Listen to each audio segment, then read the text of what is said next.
The door slammed in my face, my daughter-in-law behind it leaving me in the rain. Still, I stood there, gripping the grocery bags, feeling the betrayal cut through the cold. As the storm raged, I realized it wasn't just the rain that soaked me, it was her cruelty. While the night passed, I made my decision. The next morning, I returned, keys in hand, and made my daughter-in-law kneel in the very rain she'd left me to endure. She would never forget who controlled the storm now. We're about to begin, but if you'd like, share where you're joining from. It reminds me this story doesn't echo into silence. It lands somewhere real. Drop it in the comments, and don't forget to subscribe. The rain is relentless, hammering the ground in sheets, the kind of rain that feels like the sky's own grief, spilling over, unasked for, and never ending. My fingers are numb from the chill, but I grip the grocery bags harder.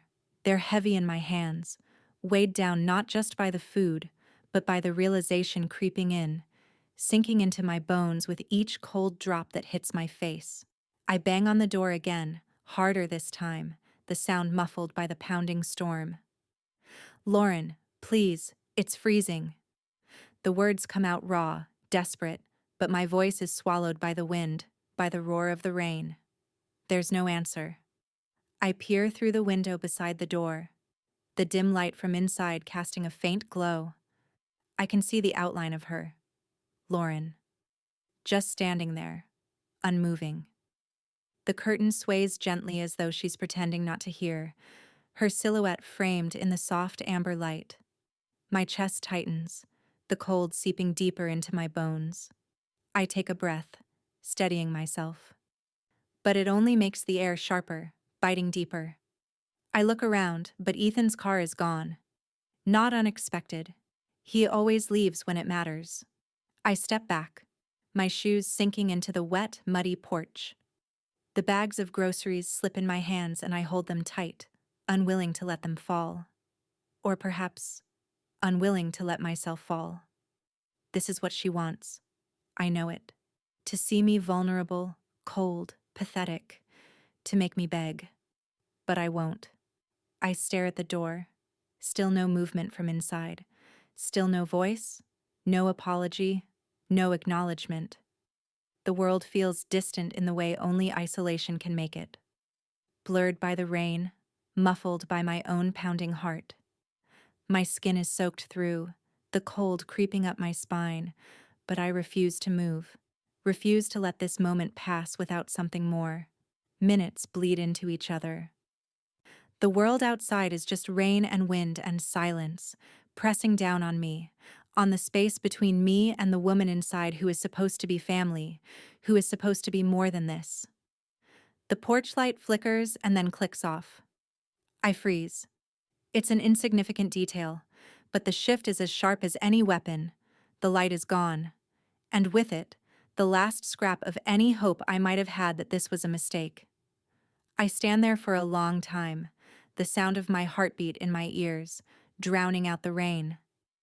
I try to feel anger, try to summon the kind of rage that might force me to pound the door again, to scream, to demand, to break down whatever wall she's put between us. But it's not coming. Not yet. Instead, I feel a kind of stillness.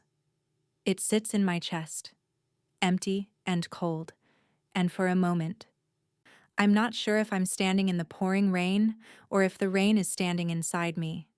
My thoughts are quiet, methodical, precise. My heart is a quiet pulse in the storm. I drop my groceries at my feet. They've spilled anyway. I don't care. It's not until the door remains closed, until I know beyond a shadow of a doubt that this isn't an accident, that she's done this on purpose, that I understand something has shifted. Something inside me. I take another breath, but it's not cold enough anymore. The numbness I feel is coming from somewhere deeper than the chill of the rain. I stand there a moment longer, letting the silence settle over me. Then I turn, slow and deliberate, my eyes never leaving the door. Margaret Cole, 61, widow, former English teacher. A woman who had always made a point of being small, soft-spoken, unassuming. Someone who always knew when to hold back, when to stay quiet, when to disappear. But not today. Not anymore. I stand taller, more present in this moment than I have ever been. The rain no longer feels like a punishment. It feels like something else. Something familiar. Something I'm ready to embrace. The camera lingers on my face, catching the transformation in my eyes. The subtle hardening, the quiet resolve that settles in my chest like an anchor. No tears, no sobs. Just quiet, steady intent. And as I turn toward the side gate, stepping into the flood of rain that now feels strangely warm against my skin, I know that when I return, everything will be different. Everything has already begun to change. The rain doesn't let up. It's as if the storm is holding me in its grip, refusing to let go. My clothes cling to my skin, soaked through, weighed down with water, but I keep moving. I don't stop, even as my legs begin to tremble beneath me, the cold seeping into my bones. There's no turning back now. I reach Tessa's house, her porch light glowing in the distance like a beacon. I don't knock. I just walk straight to the door, each step heavy, deliberate. I barely notice the gravel crunching beneath my feet, the ache in my joints. My mind is somewhere else entirely, on the woman inside that house, and on the betrayal that stings so sharply it almost feels like a physical wound. The door swings open before I even touch the handle. Tessa's eyes widen as she takes in the sight of me, drenched, trembling, a grocery bag limp in my hand, the contents spilled across the ground like some kind of offering. "Oh my God," she breathes, stepping aside quickly to let me in. "She locked you out?" I nod, but the words don't feel like enough. How do you explain this kind of cold? This kind of cruelty? How do you put words to the feeling of being cast aside by your own flesh and blood, your own son's wife, who is supposed to care for you? And Ethan let her. My voice is almost a whisper, rough and tight. But there's a strange calm in it, a new clarity. Tessa doesn't say anything for a moment. She just stands there, her eyes flicking from me to the door like she's expecting Lauren to burst in after me, to shout something, to make this whole scene feel less real. But nothing happens. The silence between us is thick, like the stillness that hangs over the neighborhood, only interrupted by the quiet rhythm of the rain against the window. "Come in," Tessa says finally, her voice soft but steady. "Let's get you out of those clothes." I step over the threshold into the warmth of her home. The heat from the fire in the corner hits me like a physical blow, making me shudder. But I don't pull off my soaked clothes. Not yet. I need to stay like this, just for a moment longer, to feel the cold and the sting of it, to let it burn itself into my memory. Tessa moves around the room, busying herself with getting a towel, something warm to drink. I stand by the window, not looking at her. I watch our house, across the street, its lights flickering in the distance, as if the house itself is holding its breath, waiting for something to happen. My thoughts are like threads, tangled and snapping, trying to make sense of everything. How could she do this? How could Lauren, my daughter-in-law, the woman who married my son, the woman who should have been a partner to me in this life, how could she stand there and let this happen? The sound of the kettle boiling brings me back. I turn around and Tessa is standing there, holding out a steaming mug of tea. Her eyes are soft with concern, but there's something more in them, something knowing. She doesn't need to say it. I see it in the way she's holding herself, the way she's watching me, like she's waiting for something. "Drink this," she says, her voice a little firmer than before. "You'll catch your death out there." I take the mug from her without a word. The warmth of it feels good against my hands, but it's not enough to thaw the cold spreading inside me. Tessa sits down across from me, her gaze never leaving mine. Are you going to let her get away with this? The question hangs in the air between us. Simple and direct. But it's more than just a question. It's an invitation. An invitation to something bigger. Something I can almost taste now. The weight of it is like a stone in my stomach. But I don't flinch. I'm not crying, I say, my voice steady. A little too steady. I'm memorizing. Tessa's eyes widen for a fraction of a second, but she doesn't say anything. She knows exactly what I mean. I take a slow sip from the mug, my eyes still fixed on the house across the street. On the silhouette I know is still standing there, behind that damn curtain. I don't feel sorry for myself. I don't feel pity. Not anymore. I'll make her regret this, I whisper, almost to myself. The words falling from my mouth like they've been waiting their turn to be spoken. Tessa says nothing, but I can see it in her face. In the way she watches me now. She knows. She knows the kind of quiet storm that's building inside me, and she's waiting for it to break. But for now, I let the silence stretch out between us. I let it settle in like the storm outside, like the quiet before something worse. Because this is only the beginning, and Lauren hasn't seen anything yet. The morning light is weak, filtered through a veil of gray clouds, but it's enough to make everything feel different. The storm has passed, but the air is still heavy with that dampness, that sense of something unresolved, something just beneath the surface, waiting to break free. The world feels quiet, still, like the calm before a storm, or maybe just after one. I don't rush back to the house. I walk slowly, each step deliberate, like I'm savoring the last moments of the quiet before things shift. My clothes are dry now, but I can still feel the weight of them, the chill of last night's rain clinging to me like a second skin. When I reach the porch, I hesitate for just a moment watching the house. It's silent. The windows closed, no sign of movement. I can almost hear the soft echo of last night, the image of Lauren standing behind that curtain, cold and unmoving.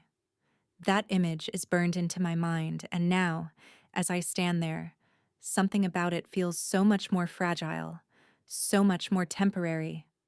I take a breath, then knock once, sharply. The door swings open almost immediately.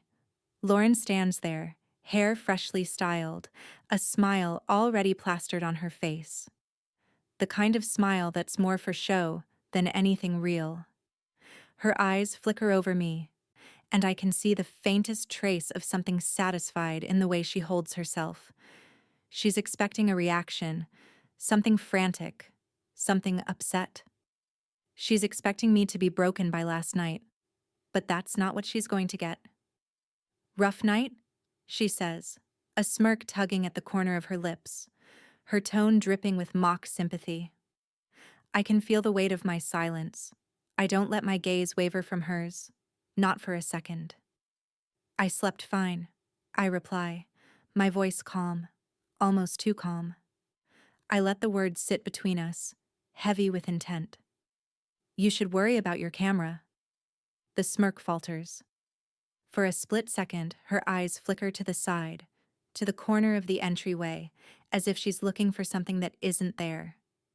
Her smile tightens, but she keeps it up, like she's trying to hold it together, trying to maintain control. What camera? She asks, the words coming out more uncertain than she means. I take a step forward, into her space. I'm not afraid of her anymore. She can't control me. Not with the game she's been playing. Not now. Tessa's camera. The one mounted on the porch. The one that caught every moment of last night. Every knock. Every pleading word. Every minute I spent standing there. Exposed and soaked to the bone. It captured it all. And now it's a silent witness to the truth. It's amazing what the neighborhood watch catches, I say, a small, almost imperceptible smile playing at the edges of my mouth. Her face drains of color.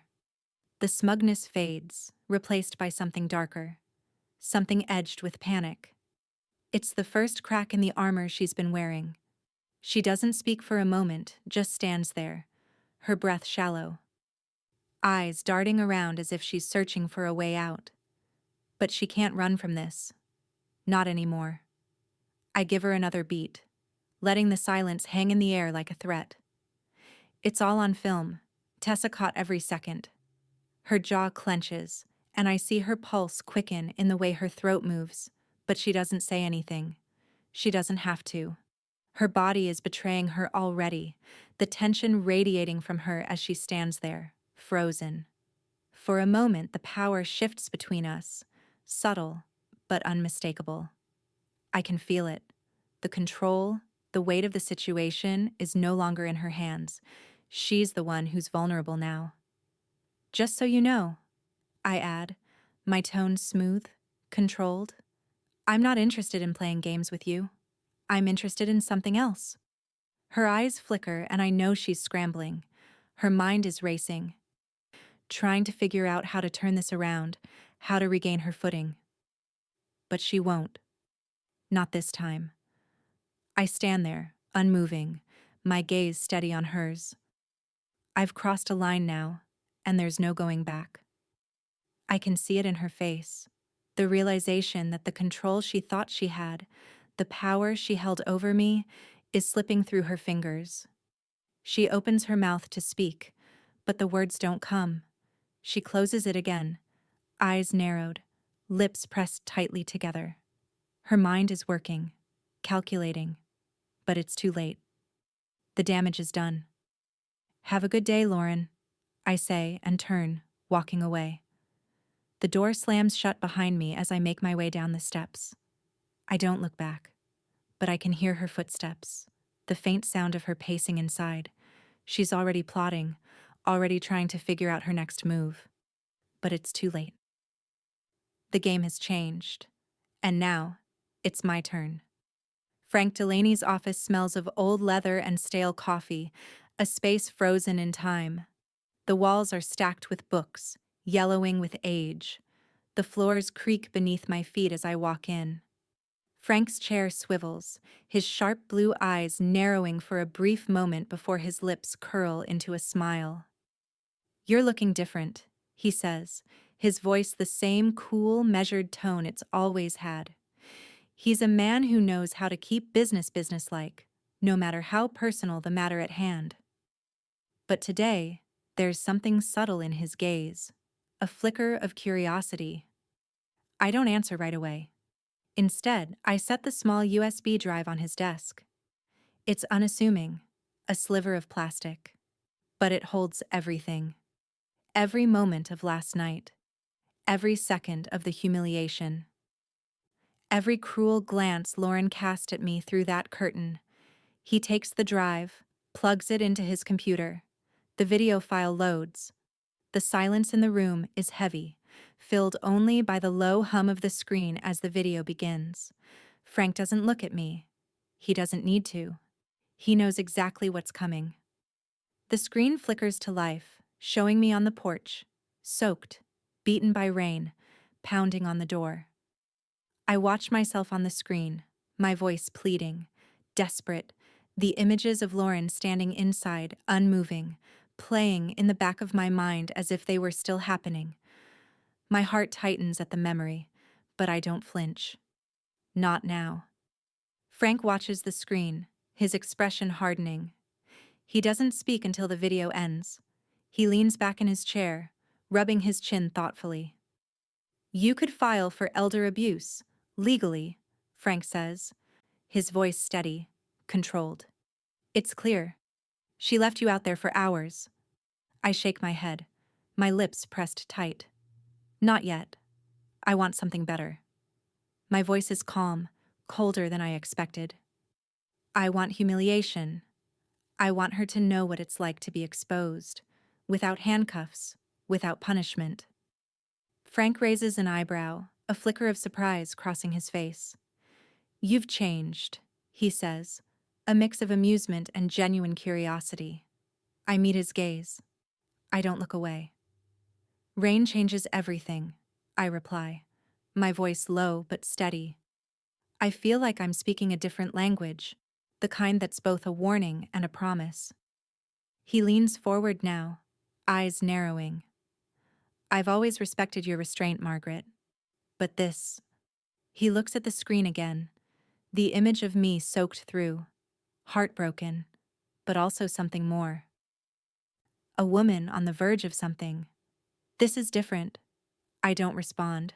I don't need to. I can feel the shift inside me. Something else has taken hold.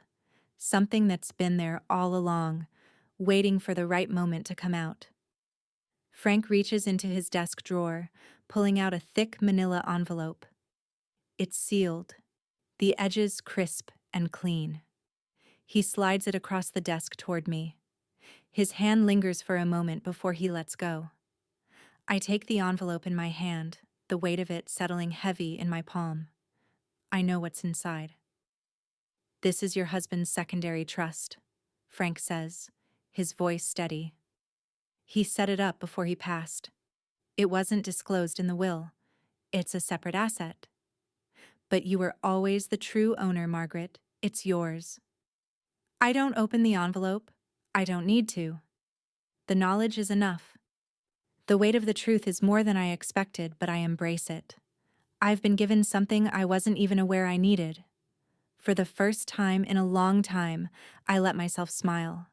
It's not warm. It's not kind. It's the smile of someone who's finally stepped out from the shadows and into the light. Frank watches me, eyes searching for something. He's not afraid of me, but I can tell he's waiting for something. He knows that this change, this shift in me, is real. I stand, taking the envelope and slipping it into my bag, my hand steady, my heart calm. I don't feel the victory I thought I would. I don't feel a rush. I just feel certain. Thank you, Frank, I say, my voice almost too polite as though I'm speaking to a stranger. I don't wait for a response. I turn and leave, the door clicking shut behind me. Outside, the air is colder than I expected, but it doesn't matter. Now, I have everything I need. And nothing, not Lauren, not Ethan, nothing will stop me from making sure she learns what it feels like to be vulnerable. The envelope sits on the table in front of me, unremarkable but heavy with promise. My fingers tremble as I tear it open, unfolding the thick legal papers inside. My eyes land on the first document, the deed to the house Lauren and Ethan live in. But it's not theirs. I skim the lines, my heart quickening with every word. The house is legally mine. Jack transferred ownership before his death. Quietly, without telling me. The transfer was buried in a secondary trust, completely hidden from the will. He'd done it months before he passed. The reality settles in. Jack knew. He must have anticipated the betrayal. He'd protected himself, protected me, even though I didn't see it at the time. I stare at the date. It's a stark reminder of how far back this goes. Jack had acted long before I'd realized the truth about Lauren and Ethan. They don't know. Frank's words echo in my mind. I sit back in my chair, the weight of the truth sinking in.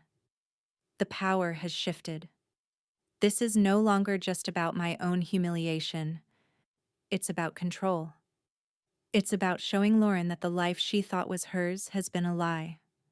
I take a deep breath and gather my thoughts. There's no going back now. This isn't just about a house. It's about leverage. And now, I have the upper hand. I stand up slowly, my pulse steadying. I move to the desk and open the drawer, pulling out a legal pad and a pen. I begin to write, the words flowing without hesitation. Eviction papers. Not for punishment yet, not yet. But the papers will sit there, waiting. Ready to be used when the time is right. I'm not kicking her out. Not yet. But I will. When I'm ready. As I finish drafting the papers, the doorbell rings, sharp and unexpected. I freeze for a moment, then stand and walk to the door. Tessa's face appears through the glass. I open it, knowing exactly what she's come for. Her eyes find the papers on the table immediately. "I knew you'd find something," she says, her voice quiet but laced with concern. I nod, tucking the papers back into their folder. "This house, it belongs to me. Legally, it's mine." Tessa steps inside, her gaze flicking over the papers, her concern deepening. "You're going to use this against her?" she asks, hesitant, as though she's waiting for me to back down. I shake my head. "It's not about using it against her. It's about showing her who really has the power." Tessa's expression shifts. She's worried. I can see it in the way she stands there, her arms crossed. "Margaret, be careful. Lauren's dangerous when cornered, and Ethan—" I cut her off, my voice calm but firm. "So am I." Her eyes widen for a moment, but she says nothing. She doesn't have to. She can see it now. The woman standing before her isn't the same one she used to know. I walk past her, returning to the desk. "I'm not afraid of her," I say softly, but the words are steel. "She'll learn soon enough." Tessa doesn't argue. She doesn't need to. She knows the shift in me is real. I sit back down, grabbing the legal pad again, looking at the eviction papers. The power is now in my hands. The game has changed, and Lauren won't know what hit her. End section here with Margaret embracing her power. The deed has shifted the balance, and her next moves are set in motion, ready to strike when the time is right. The dining room is warm, but the air between us feels cold, brittle. I stand just inside the door, my coat still on, watching Lauren at the far end of the table. She's beaming, her smile wide and bright, her posture straight as a rod, the picture of perfection. The way she always parades herself. The perfect wife, the perfect caretaker, or at least that's the story she's telling tonight. Ethan's in his usual chair beside her, looking uncomfortable, his hands fidgeting in his lap. "Margaret, so glad you could join us," Lauren calls, her voice dripping with feigned sweetness, the kind of syrupy tone people use when they're hiding something sharp beneath the surface. I step into the room, my gaze fixed on her, unmoving. "Thank you for inviting me," I reply, my voice cool, controlled. Ethan rises from his chair to greet me, awkward as always. He hugs me briefly, and I notice the tightness in his shoulders. He knows. They all do. But he doesn't dare say anything. He's caught between loyalty to his wife and a creeping guilt that gnaws at him when he looks at me. It's that same guilt that keeps him in check. Lauren smiles at him indulgently, as though he's just done something incredibly thoughtful. "We're all family here," she says, her eyes flicking back to me as she sits down. The fake warmth is practically tangible. I sit, my chair scraping against the wooden floor in a way that echoes too loudly in the stillness. I can feel the weight of the moment pressing down, all eyes on me. But I refuse to break. Ethan mumbles a thank you to Lauren for everything she's done. "Really, Lauren, you're amazing," he says, his voice barely audible, but I catch the edge in it, the hesitation. He knows it too, knows what she's capable of. Lauren tilts her head, an almost imperceptible smirk tugging at her lips. "I'm just doing what's right, Ethan, just like I've always done, taking care of what matters." She looks pointedly at me, and for a moment, the mask slips. I can see the calculation in her eyes. It's the perfect moment.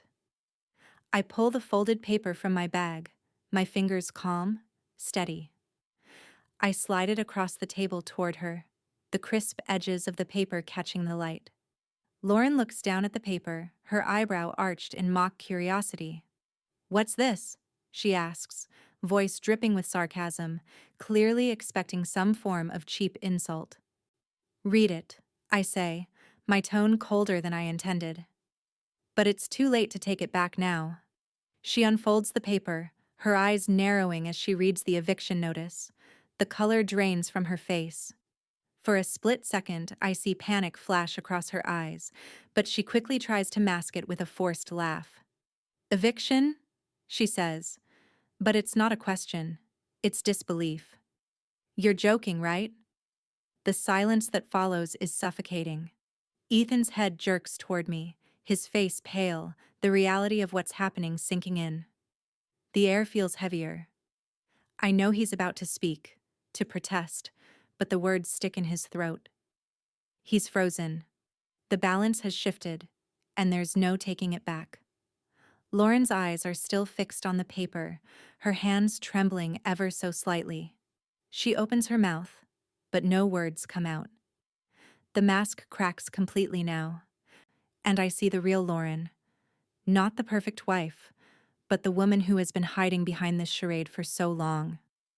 I lean forward, my voice low but steady, every word deliberate. "You'll have 30 days, I say, my gaze never leaving hers. Or I'll make it 30 minutes. The table falls deathly silent. The weight of the words hangs in the air, thick and suffocating. Lauren doesn't reply. She can't. Ethan remains mute beside her, his fingers twitching on the table, unsure of what to do, what to say. I let the silence stretch out, savoring it, feeling the full force of the power I've just taken, the power I've been waiting for. Lauren's smugness, the way she'd walked through life assuming she was untouchable, has been shattered. And now, it's my turn to control the narrative. "You don't get to play the victim anymore," I whisper. Leaning in slightly, my words sharp and cutting through the air. Her lips tremble, but she doesn't speak. The storm inside her is brewing, but she knows better than to lash out now. I stand slowly, leaving the paper on the table as I turn toward the door.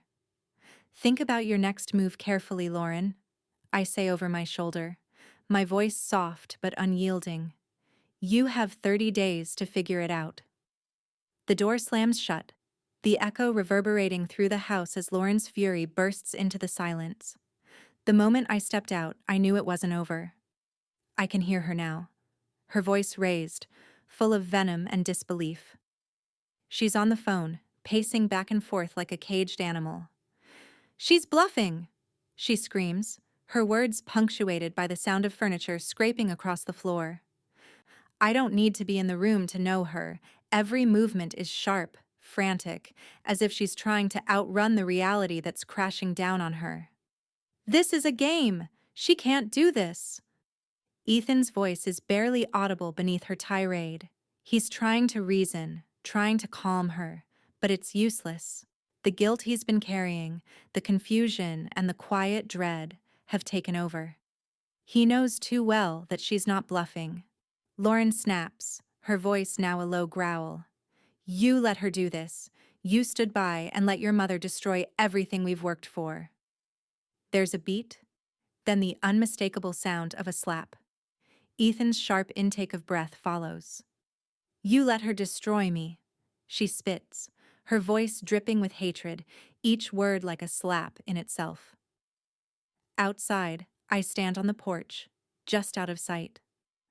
My heart beats steadily as I watch the raindrops streak down the window, blurring the view of the house. I don't move. I just listen. The storm outside is nothing compared to the storm brewing inside their house, the one I've set into motion. I can hear the muffled voices through the thin walls, the frustration rising as Lauren pushes against the boundaries of control. She can't stand to be exposed, to have her carefully constructed life unraveling. Tessa, who's standing beside me on the porch, glances over at me with a mixture of concern and something else. I can see the conflict in her eyes. "You're not enjoying this," she says softly, her words a gentle probe, but her voice carries a trace of understanding. She knows me better than most. I turn my head slightly, keeping my eyes on the rain. "Enjoying is for amateurs," I reply, my voice cold, calm. "This is education." Tessa doesn't respond, but I can feel her watching me. She's waiting for something, waiting for me to admit that this is more than I'm letting on, that some part of me is relishing in the spectacle of Lauren's unraveling. But she doesn't know the full picture. She doesn't understand the depth of what I've endured, what this moment means for me. I step closer to the edge of the porch, just as the storm rolls back in, the wind picking up, the rain coming down harder. It's like the world is reflecting everything that's been building inside me.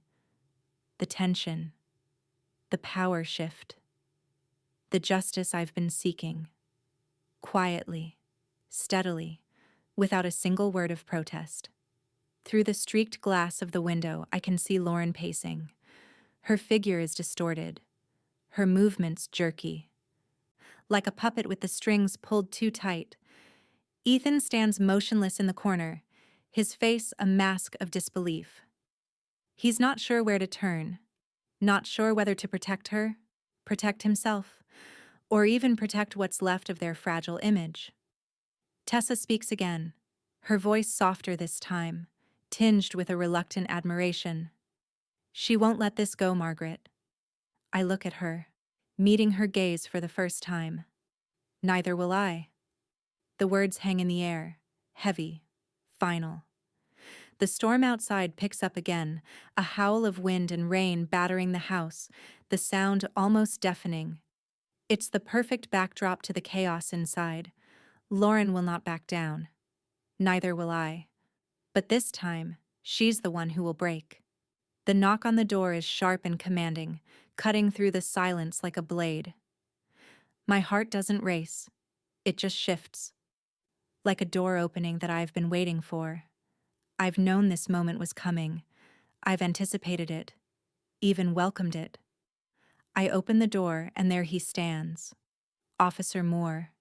His uniform is pressed and professional, but his eyes, sharp, observant, tell me he's already aware this won't be a routine visit.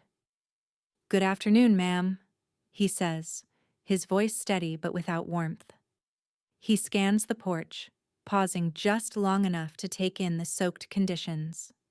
"I'm Officer Moore. We received a report of harassment." I don't respond immediately. Instead, I take a long look at him, sizing him up. He's here because Lauren called. Of course she would. The one who always hides behind her walls of deceit, playing the victim when the truth gets too close. But she's miscalculated.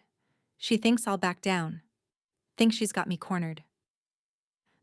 "I'd like to speak with both of you," he continues, stepping just inside the threshold. His eyes flick to the side, where Tessa stands, quiet and watchful. Tessa doesn't speak, just watches Officer Moore, her concern obvious. But it's clear she's curious about how I'll handle this next phase. I lead him into the living room. "Sure, we can talk," I say calmly. The door shuts behind us with a soft click.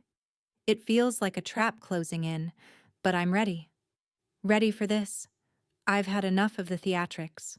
Lauren's already standing in the living room, arms crossed, face drawn tight in that familiar, smug expression. Her eyes flick nervously from me to Officer Moore, her confidence slipping just a little, like she wasn't expecting me to stand here, unflinching. "This is the woman who's been harassing me," Lauren says, her voice dripping with self-righteousness, each word carefully selected for maximum effect. She gestures toward me, as if I'm a wild animal she's trying to pin down. "She's been trying to intimidate me, sending me threatening papers, showing up at my house, causing a scene." Officer Moore glances at me, waiting for my side. I don't flinch. Instead, I pull the stack of documents from the table, unfolding them with deliberate precision. I hand him the first set, the title deed. The one that makes Lauren's claims seem more like fiction. The one that proves she's not the rightful owner of the house she thinks she controls. "I'm afraid the house doesn't belong to her," I say, my voice calm but cutting. "It belongs to me." Officer Moore takes the deed, his gaze flicking over the paperwork. He flips it over once, twice, and then pauses, his eyes narrowing. You're the owner? He asks, his tone shifting slightly, his professional demeanor softening as he processes the reality of what's in front of him. I nod once. Yes. I inherited it through a secondary trust, which Lauren and her husband were unaware of. This, along with the evidence of her actions. Like this video, I say, pulling out the USB drive. I've got footage of everything, including the lockout. Lauren's expression shifts immediately. The smugness drains from her face, replaced by a subtle, panicked recognition. She can see it now. She realizes she's been caught in her own web of lies, and it's starting to unravel. I've seen enough, Officer Moore says, his voice steady as he watches Lauren's face twist with anger and disbelief. It's clear who's the victim here. Lauren's lips part as if to say something, but her voice falters, the words dying before they can escape. The force of the truth has hit her, and she's scrambling to regain control. But it's too late. He turns to Lauren, his voice now firm. You made a false report, which is a crime. I'll be issuing you a warning for the false accusation. I strongly suggest you reconsider the next step you take. Lauren stares at him, her lips trembling, but she doesn't argue. She can't. I'll give you a chance to leave without further issue, Officer Moore says, his gaze lingering on her. But you've been warned. As he turns to leave, I step forward, just enough to catch Lauren's eye. I can see the anger and the fear swirling within her, and it gives me a strange satisfaction. She wants to shout. She wants to retaliate. But all she can do is stand there, powerless. Next time it rains, Lauren, I say, my voice soft but cutting. You'll remember this. The words hang in the air between us, heavy, like a sentence she knows she can't escape from. Lauren's breath catches as she watches Officer Moore step toward the door, a defeated slump in her shoulders. I feel a quiet triumph, not for her pain, but for the control I've regained. And as the door clicks shut behind Officer Moore, I know that this is just the beginning. The storm is still here, and it's only going to get worse for her. The phone call from Frank comes early the next morning. His voice, usually calm and businesslike, carries a hint of something more today. Urgency, maybe even excitement. Margaret, he begins, I've got something you'll want to hear. I sit up straighter, instinctively leaning forward. Go on. Lauren's real estate company. It's been falsifying property appraisals. I've been looking into her, and it's all coming together now. She's been cooking the books to inflate property values, using them as collateral for her own deals. One of those properties? It's the house. I let his words hang in the air, the weight of them sinking in. Of course, it wasn't personal, this lockout. It was strategic. Lauren hadn't just locked me out to punish me. She needed control of that house for her own leverage. She was using it as a pawn, hiding behind the illusion of ownership, using my absence as an opportunity to tighten her grip on everything, even if it meant bending the law to do it. How'd you find this out? I ask, my voice steady. But underneath, a sharp edge of satisfaction begins to form. I know what this means. I've been digging into the public records, and I found a trail. She's been using that property as collateral to secure loans for a series of high-risk investments. Now there's a chance she's been trying to sell it off too, all while inflating its value. I pause for a moment, piecing it together. All the evidence clicks into place. Lauren's perfect, immaculate life was built on fraud. The house was never just about me. It was about money, control, and the lengths she would go to maintain her grip on everything. I'll need the documents, I say, my voice icy with intent. Frank agrees, and we end the call. I sit in silence for a moment, absorbing everything. The storm inside me isn't over. It's still building. And now, I have the perfect weapon to expose her for who she truly is. Later that day, I meet Tessa at a small cafe. She's waiting for me, her eyes scanning the room nervously. I sit down across from her, and without a word, I slide the thick folder of evidence across the table. Her eyes widen as she begins to flip through the documents: bank statements, falsified appraisals, and property records. But there's something else inside the folder that catches her attention: the contact details for a journalist. "I'm going to have this story out there," I say, my voice firm. "I'm sending it to someone who can expose her. The world will know exactly who Lauren really is." Tessa looks at the documents, then back at me. There's a mixture of admiration and concern in her gaze, but she doesn't argue. She knows what I've been through, knows the quiet restraint I've shown until now. She knows this is the only way to take control. "Are you sure about this?" she asks, her voice soft but heavy with the weight of the question. "You're really going to expose her like this?" I meet her gaze, steady and unyielding. "She started this. I'm just finishing it." Tessa nods slowly, understanding. The next morning, the article drops. The headline is sharp, unforgiving. "Realtor manipulates mother-in-law for illegal gain." The piece details Lauren's falsification of property appraisals, her use of the house as collateral, and the shady financial dealings she's been orchestrating for years. The evidence is damning. It's all there. Everything that Lauren thought was buried, exposed for the world to see. By the time I see the article, Lauren's reputation is already imploding. Her phone is blowing up with calls, messages, and notifications. The company she worked so hard to build is now under scrutiny. Investors are pulling back. She's a pariah. And then, of course, there's Ethan. He calls me, his voice shaking with a mix of guilt and desperation. "Mom, stop," he pleads. "You've already won. This is too much." I lean back in my chair, looking out the window, my face calm, my heart steady. "She started this," I say, my voice as cold and certain as it's ever been. "I'm just finishing it."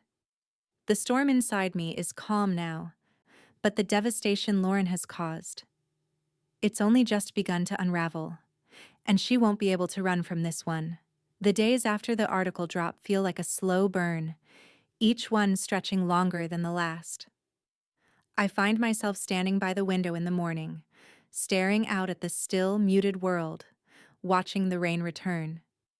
It's a steady, unrelenting downpour, the kind that covers everything in a soft, silent blanket of gray, the kind that feels like nature is conspiring with me, reaffirming the weight of everything I've set in motion. Outside, the neighborhood is quiet, but inside my house, the phone is ringing nonstop. The front door creaks open, and when I go to answer it, there's another envelope waiting for me, a simple note pinned to the front. It's from a neighbor I haven't spoken to in years, a woman from 2 houses down. "You're not alone. We're with you." The words hit me harder than I expect. Another envelope arrives, and then another, and soon the stack is growing. Notes of support, words of encouragement, from neighbors, acquaintances, people I barely know. They all saw it. The truth. The injustice. And now they see the woman who's finally stepping into her power. Tessa visits that afternoon, her eyes cautious but knowing. She watches as I collect the notes, and I can feel the weight of her gaze on me. "You've won," she says softly, the words like a weight lifted, a final verdict on everything that's happened. She knows I've reached the point of no return. I don't answer her right away. I set the notes down on the table, my fingers skimming over the paper, the inked words still fresh in my mind. But there's something else. Something deeper in my chest that hasn't settled. Not yet. "Winning is easy," I say finally, my voice quiet but sharp. "Closure is harder." Tessa looks at me, puzzled. "You don't feel relieved? Don't you want to finally move on?" I meet her gaze, letting the silence sit between us for a moment. "I've taken back what was mine," I say, the words deliberate, heavy with truth. But I'm not finished yet. Not until she knows exactly what she's lost. The rain outside begins to intensify, the rhythmic sound almost like a drumbeat, filling the room with a low hum. Tessa watches me closely, her eyes scanning my face, as though she's searching for something she hasn't found yet. "You're not done?" she asks, disbelief creeping into her tone. "What else is there, Margaret?" I lean back in my chair, folding my arms across my chest. "One more thing. One last confrontation." My voice is quiet, but there's an undeniable resolve in it. I've never been more certain of anything. Tessa shifts uncomfortably, her gaze darting toward the window. "You're going to make her kneel?" she asks, her voice faltering at the weight of the words. The question hangs in the air, but I don't flinch. I look out at the rain, the unrelenting storm that mirrors the one inside me. "Tomorrow?" I say, my tone low and deliberate. She kneels. I can see Tessa's hesitation. She doesn't want to be part of this final act, doesn't want to watch me go to whatever lengths I'm about to take. She's seen me change, seen the subtle shift in my posture, my words, my heart. But she knows me too well to think she can stop it now. "It's over," she murmurs, almost to herself. "What's left to prove?" But it's not about proving anything anymore.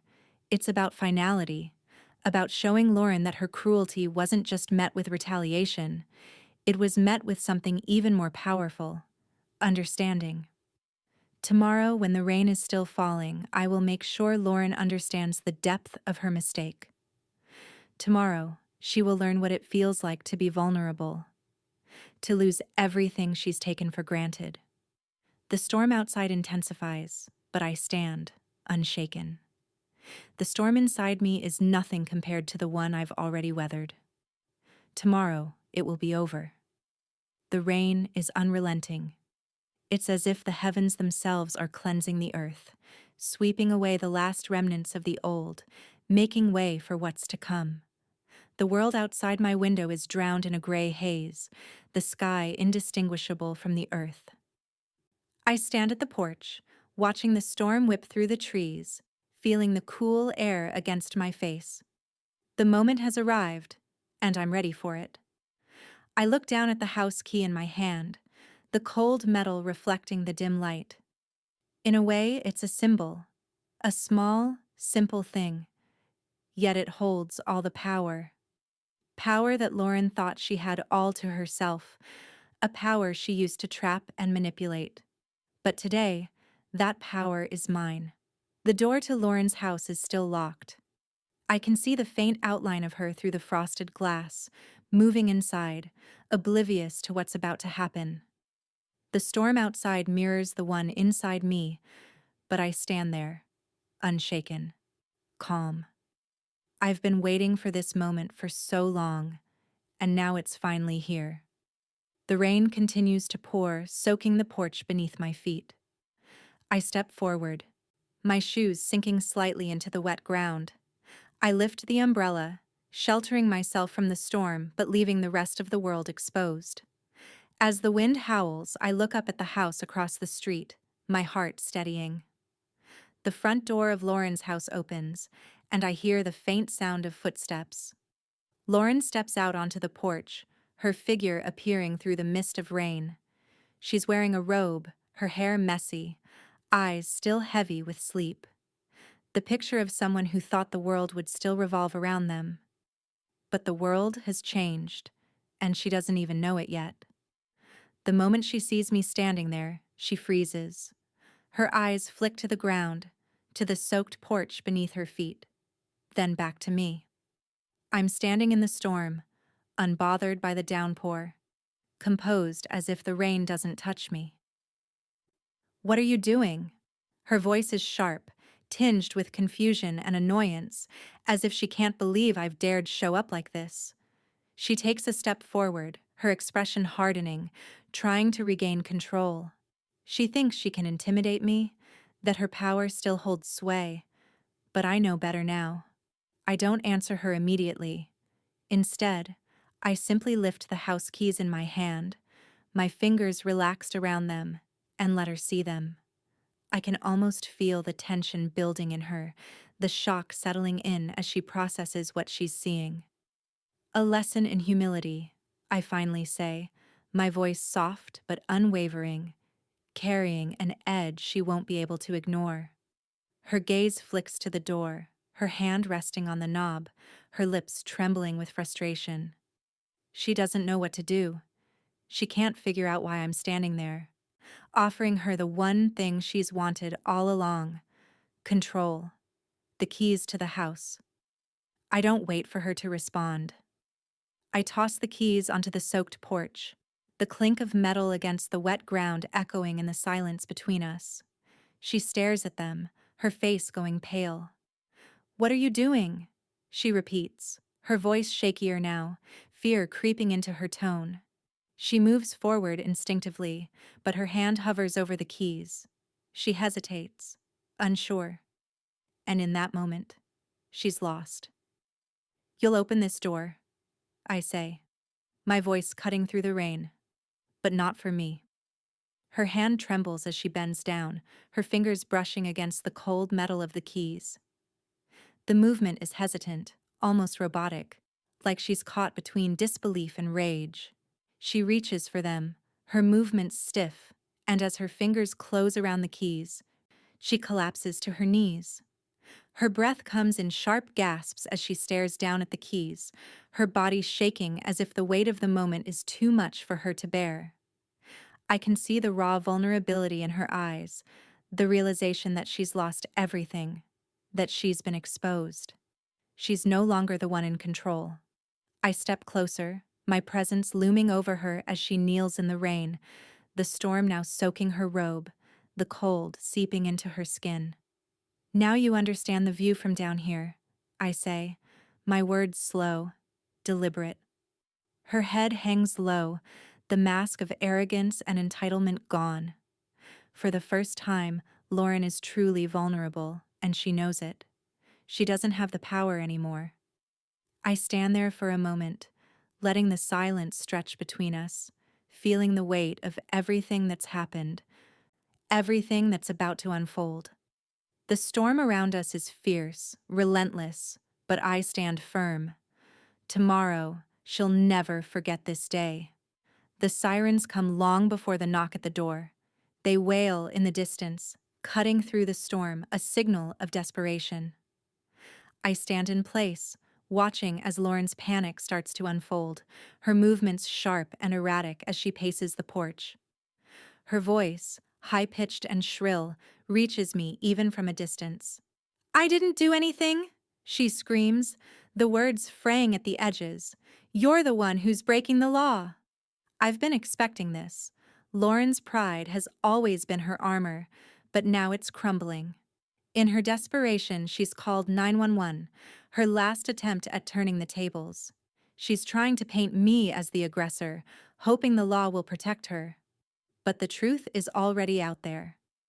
She can't hide from it anymore. The officer arrives, just as the first raindrops from the storm begin to fall heavier.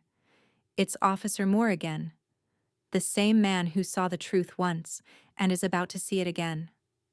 I stand on the porch, still and composed, my gaze never leaving Lauren.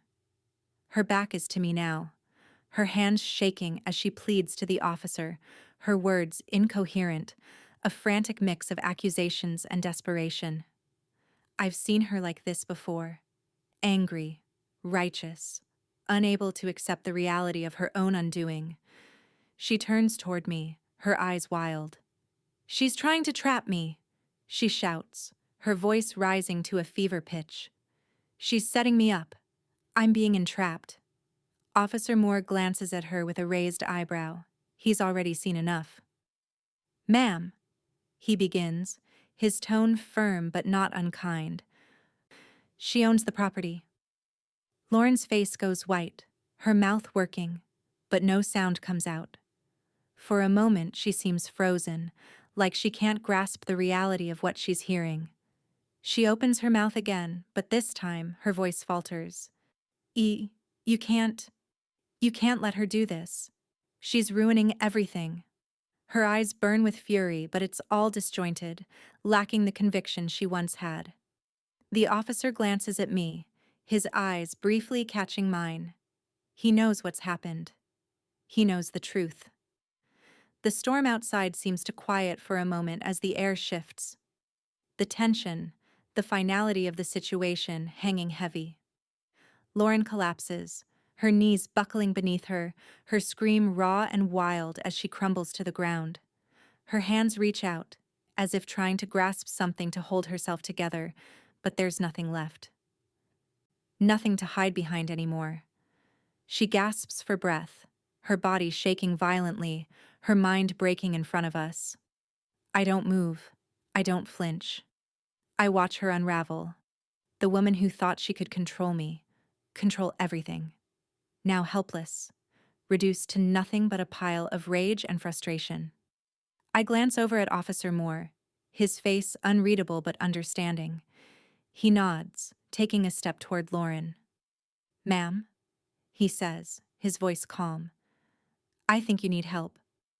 Lauren's sobs fill the silence, but it's clear to everyone here that she's beyond help, at least the kind she needs.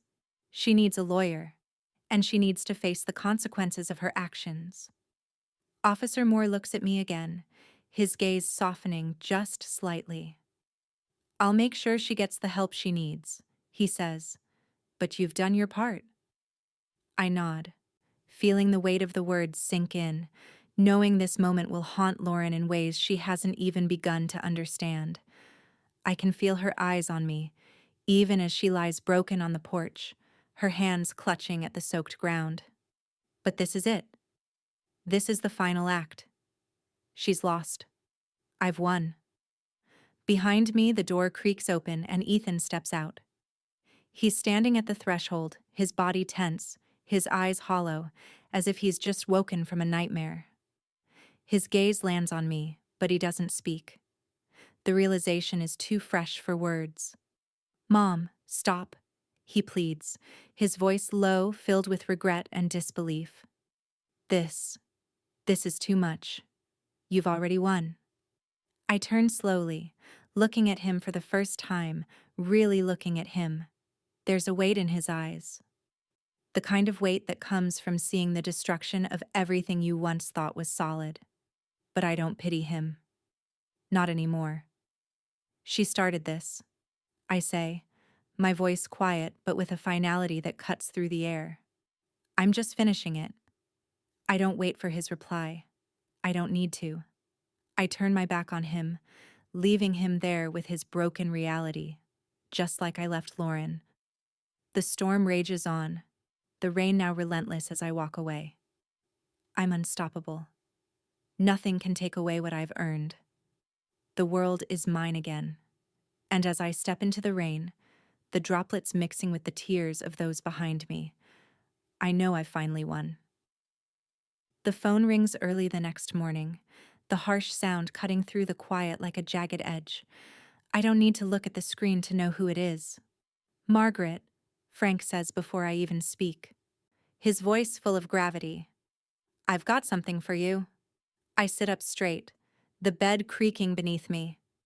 "Go on." "It's about the dinner," Frank continues, his tone shifting. "The whole scene where Lauren lost her cool. You remember, don't you?" I nod, even though he can't see me. I remember it too well. The moment she had let her mask slip, making threats in front of everyone, showing her true face for the first time. It wasn't just her pride on the line anymore, it was her survival. "She was recorded," Frank says, his voice almost too calm. "The whole thing, her outburst, the threats, everything." I found a recording from the restaurant's security system. Someone had a hidden mic.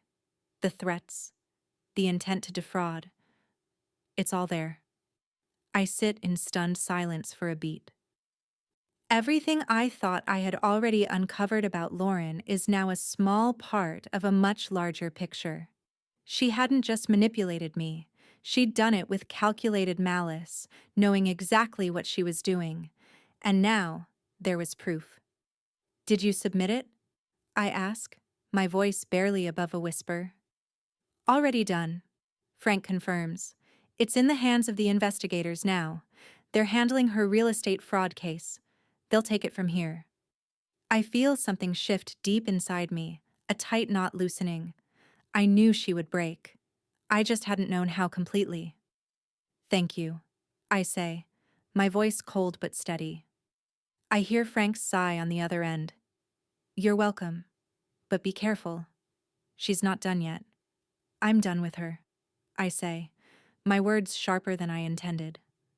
I hang up without waiting for a response. The storm outside mirrors the one inside me, but it's quieter now. The power is no longer in her hands. The news breaks later that day. The headline flashes across my screen. Real estate mogul under investigation for fraudulent appraisals. Hidden recording exposes threats and fraudulent intent.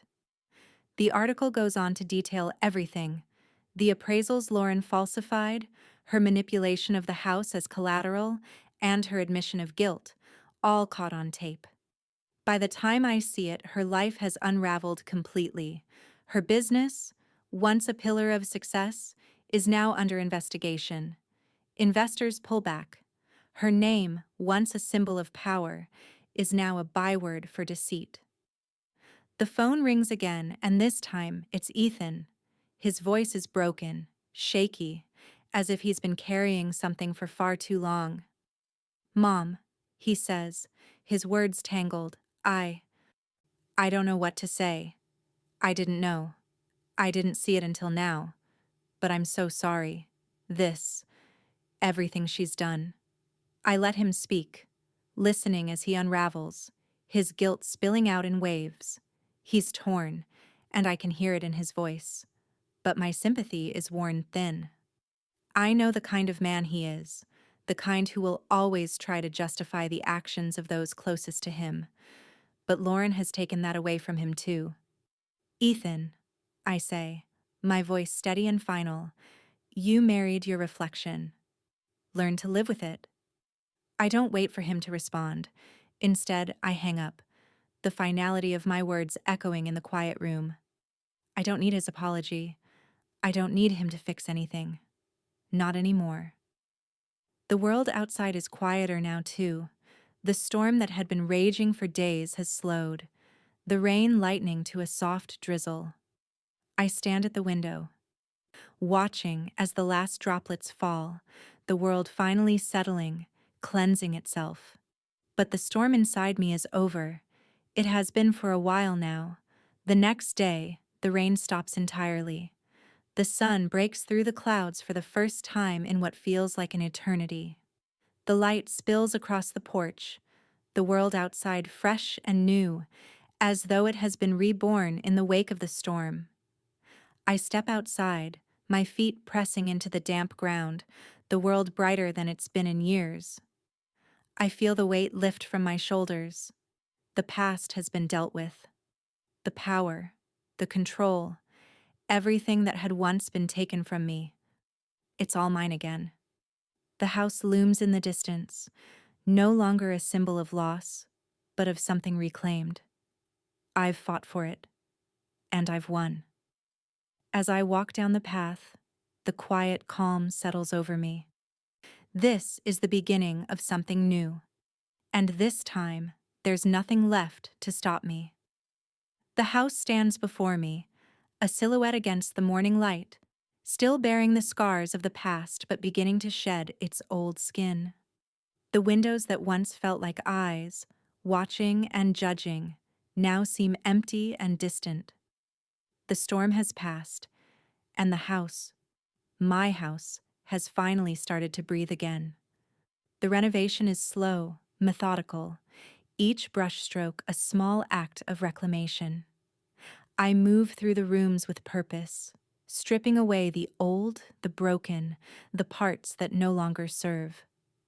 The wallpaper peels away easily, revealing the bones of what was once a home.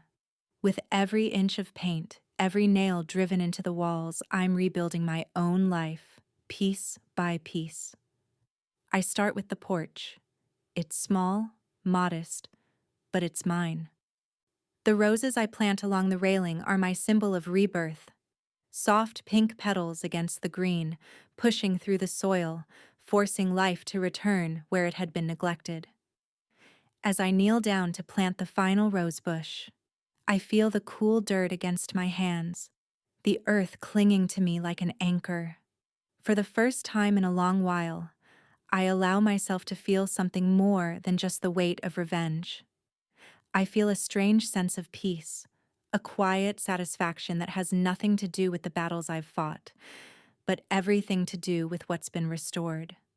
The door creaks open behind me, and I glance over my shoulder. Tessa stands there, holding a tray of tea, the steam rising in thin curls, warm and fragrant. Her smile is soft, but there's a glint in her eyes, a recognition that we've both come a long way. She sets the tray down on the small table by the window and takes a seat next to me. We sip the tea in comfortable silence for a while, watching the quiet neighborhood stretch out before us. The world feels restored, calmer now, as if everything is finally in its right place. The distant hum of the city is muted by the rain-washed air, and for once, everything seems to be exactly where it should be. "How are you feeling?" Tessa asks, her voice gentle but curious. She's seen me fight, seen me suffer, and now, she watches me rebuild. It's been a long journey. I set the teacup down, my fingers still warm from the porcelain. "I'm not sure," I admit, my voice low. "I thought it would feel different. The victory, I mean. But this," I wave a hand at the porch, at the roses, the house slowly coming back to life. "This is something else entirely. It's peace, a kind of quiet that I didn't know I needed." Tessa nods, her eyes scanning the yard as though she can see the same transformation happening in the air around us. "It's funny," she says, "how sometimes the storm has to pass before you can really see what you're working with, what's left." I glance at her, a faint smile tugging at the corners of my mouth. Rain cleans everything eventually. Tessa raises an eyebrow, her lips curling into a knowing smile. "Even hearts?" I pause, my fingers tracing the rim of my cup. I look out at the roses, blooming against the gray backdrop, and for a moment, I allow myself to hope. "Some," I reply softly, the words settling in the space between us. We sit in silence for a while longer, the only sounds the quiet hum of the world around us and the occasional soft rustle of leaves in the wind. It feels right. It feels like I've finally come home. Later, the door opens again, and Ethan steps inside. His presence is different now, subdued, humble, no longer carrying the weight of the arrogance that once defined him. His eyes meet mine, and there's a soft apology in them, though unspoken. The air between us is thick with everything left unsaid, but neither of us speaks. We don't need to. Without a word, he picks up a paintbrush and begins to work on the trim, his movements slow but steady. I watch him for a moment, my heart still, but the remnants of the past lingering in the air. He's here, trying, and that's all I need right now. I look back at Tessa, watching her smile softly, and I can see the understanding in her eyes. This is what moving on looks like. Not the loud gestures, not the loud battles, but the quiet, patient work of rebuilding, piece by piece. The rain finally stops, the soft drizzle ending as the sun pushes through the clouds. The light spills across the porch, making everything glow. The roses, the walls of the house, the freshly painted trim. For the first time in a long while, I feel like I'm standing in the right place, surrounded by the right people. I don't know what the future holds, but in this moment, the weight of the past is lighter. And that's enough. The rain falls again, but it's different this time. It's not the heavy, unrelenting downpour that left me standing in the cold, trapped outside, desperate for warmth. This rain is gentle, almost tender, a soft shower that seems to whisper of renewal rather than destruction. I stand at the edge of the porch, my feet firm against the familiar wood. The world is still, the air thick with the scent of earth and rain-soaked leaves. I gaze out, taking in the house. My house. It feels complete now, every corner of it telling a story, each freshly painted wall, each blooming rose a symbol of everything I've fought for. It's my sanctuary now. It's no longer just a house. It's a home, rebuilt and reclaimed. I look down at my reflection in the puddle at my feet. The rain has created small ripples in the water, distorting my image, but I can still see myself clearly. The woman who was once silenced, locked outside in the cold, she's gone. I'm standing here now, strong, unbroken, with everything I've earned. The weight of everything that's happened settles over me, but it doesn't crush me. It doesn't define me anymore. I bend down slightly, the cool water brushing against my hand as I study my reflection. I see a face marked by struggle, yes, but also by resilience. I'm not the same woman who once feared the rain. I'm the woman who learned to stand in it, to let it wash over her, to embrace it as part of her journey. The sound of footsteps behind me breaks the stillness. I don't need to turn around to know who it is. Ethan's voice carries from the doorway, his tone soft but unsure. "Mom?" I glance over my shoulder, catching sight of him standing in the open doorframe, his eyes filled with a mix of guilt and something else. Understanding, maybe. There's a soft regret in his gaze, a quiet recognition of the path he's walked, and the one I've carved out for myself. But his presence is no longer heavy. It's lighter, even peaceful in its own way. Before I can say anything, a small voice pipes up from behind him, breaking the moment. "Grandma, can I dance in the rain?" My heart catches for a split second as I watch Ethan's son, my grandson, stepping out from behind him, his little face lit up with innocent excitement. His eyes are wide, his energy contagious. He's too young to understand the weight of the past, but there's a purity in his question, a freedom that makes something inside me shift. I laugh softly, the sound escaping my lips almost in disbelief. The weight of it all, the years of pain, the struggles, the victories, it's all there. And yet, in this moment, it feels small. It feels light. "Go ahead," I say, my voice gentle, filled with something that feels like peace for the first time in so long. "It's ours now." The boy doesn't hesitate. He splashes through the puddles with wild joy, his small feet sending droplets flying in all directions, his laughter ringing out above the soft rhythm of the rain. His joy is pure, unburdened. Watching him, I can't help but smile. The simplicity of it, the freedom in his movements, reminds me of what I've been fighting for all along. Not just the house, not just revenge, but the freedom to be whole, to be unburdened by the weight of the past. The camera pans upward, catching the scene in its entirety. The boy dancing, the rain falling softly, and me standing there, watching it all unfold. The world feels balanced again. For the first time, it's not just about survival, it's about living, truly living, without fear. As I watch my grandson, the world around me quiets. The storm finally passed. I stand there, feeling the rain against my skin, and the final line settles in my heart. She locked me in the rain to break me, but I made the rain my witness. The camera holds for a beat longer, capturing the image of the boy spinning in circles, his laughter blending with the sound of the rain before fading into the horizon. The world has changed, but I am no longer the woman I once was.